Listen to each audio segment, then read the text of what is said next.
How we cope with a diagnosis of MS or chronic illness matters. Being diagnosed with a disease that there's currently no cure for and is progressive is hard. It is freaking hard. Developing coping strategies is essential. How we look at our disease can have a big effect on how we live with it. In today's video, I'm going to share some of my thoughts on how we cope with our disease. So grab a cup of coffee or tea and join me for a talk on how we deal with this life-changing diagnosis.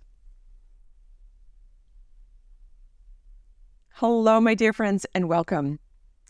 As a reminder before we jump in, on my channel, I share my thoughts on living well with MS and chronic illness. This does not mean that my thoughts are medical advice, and it doesn't mean that my thoughts are necessarily going to agree with your thoughts. It just means that I'm thoughtful. The moment we're diagnosed, we can feel every emotion, from relief, oh thank goodness I finally have a name for it, I'm not crazy, to overwhelming fear. Oh no, what is my future going to be?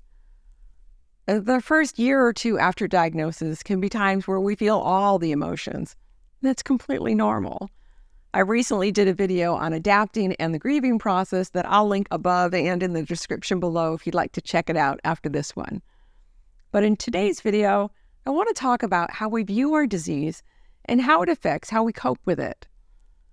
I'm in a lot of online forums and groups, and over I see posts about dealing with this MS monster. I see people asking for tips fighting this monster, or declarations of this MS monster picked the wrong person to mess with, or posts about how people are fighting off the monster, or worse, how we're powerless against the monster. So is MS a monster? Are we being attacked by a vicious thing that's out there to get us? Is it a foreign invader that's sneaking around wreaking havoc on our central nervous systems? And is it beneficial to see it this way? I don't see it this way. I'd like to share a slightly different perspective on this. But before I share how I see it, I want you to understand that I totally get where the monster portrayal is coming from. We often get told that we need to fight this disease, so it's natural to personify it as a monster that needs to be dealt with, that needs to be fought off. It's part of the narrative. Almost from the moment we receive diagnosis, we're told by our doctors that there are medications to fight the disease. Well-meaning family and friends tell us that we're strong and we'll fight or beat this. Support organizations invite us to join the fight and encourage us to fight MS with everything we have. Media gets in on it too. Fighting gets into the headlines a lot. It seems like it's everywhere. So it's understandable how the MS monster came to be. We're conditioned and told to fight it. When we're in the fight mode, our bodies know it. Our brains tell our cells to get ready for battle, and it sends out stress hormones like cortisol and adrenaline. And these can be awesome in the short term, but if the stress hormones are elevated and high all the time because we're in constant fight mode, it's not good. It can increase our inflammation. Being in a constant state of stress can make our symptoms worse, and it's exhausting. Are you exhausted by dealing with the emotional side of living with MS? Let me know in the comments below. There are also associations between stress and worse outcomes with MS. In this study on stress, they reported ultimately a prolonged or exaggerated stress response may perpetuate cortisol dysfunction, widespread inflammation, and pain. And in this review, they found that stress shows a fairly consistent association where higher stress is associated with a higher risk of relapse. Higher stress levels also appear to increase the risk of development of gadolinium-enhancing lesions. Thinking we need to fight MS all the time can possibly make it worse. Part of the mindfulness-based stress reduction course that I took shortly after my diagnosis focused on our perception and assessment of stress. We were taught how we can use mindfulness to adapt more rapidly and effectively to challenges and stressors. We were encouraged to develop health-enhancing attitudes and behaviors. One of the ways disease is described is as a lack of inner balance and harmony. So perhaps we can shift our perspective or maybe take a different view that can improve our inner balance and harmony. Instead of seeing our disease as a monster that needs to be fought off or feared, what if we can change it to a puppy that needs our attention and training? Are you smiling? When you saw the puppy, did it make you happy? When we see a puppy, we automatically feel better.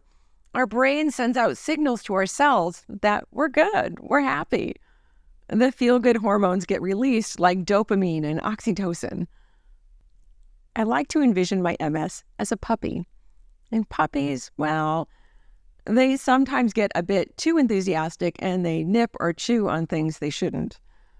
They aren't bad, they're just excited and confused. They aren't really sure how to behave.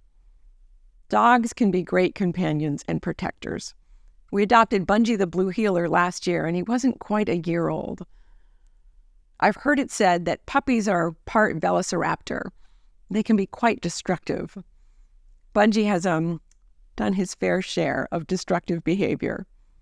He didn't do it out of anger or anxiety. It was more out of enthusiasm or boredom. He was playing. He had a great time making little and big messes. He needed some guidance and training. He had to be taught what were chew toys and what weren't. We use positive reinforcement training with him, and he responds beautifully to it. When we give him good input, it makes him happy, so he repeats good behaviors, and he's less likely to get into trouble. We work hard with Bungie. We spend a lot of time reinforcing good habits and behaviors. We train with him regularly, and it's an ongoing process. So if we can shift our perspective of MS from a monster that needs to be fought off to a puppy that needs positive reinforcement training, we can change how we interact with our disease. We can give it positive reinforcement by taking our medication, eating the most nutritious foods we can find, exercising as we're able, trying to get good sleep, and practicing regular mindfulness. All of these will help our bodies and our MS to respond beautifully. When we give good input, we're less likely to have trouble. We're better able to manage our symptoms and less likely to have relapses. Just like with Bungie, it's an ongoing process. We can work hard and train regularly without having to be in battle mode. It doesn't have to be a battle. We don't need to fight a monster. We can take exquisite care of ourselves. We have a choice in how we frame our relationship with our MS. MS is part of me. My immune system is there to protect me, but it's misguided and making mistakes. It's chewing on my central nervous system. Part of how I live well with MS is to make diet and lifestyle changes along with my medication to help my immune system. Like we were taught in the mindfulness course, I have developed health-enhancing attitudes and behaviors. Do you have health-enhancing attitudes and behaviors? Or are there shifts in mindsets or diet and lifestyle that you can change to make them more health-enhancing? Let me know in the comments below. Thanks for joining me for a cup of coffee today. If you enjoyed this video and think it will help others, please share it with the link below. To see more on living well with MS or chronic illness, watch these videos next. Until next time, be well.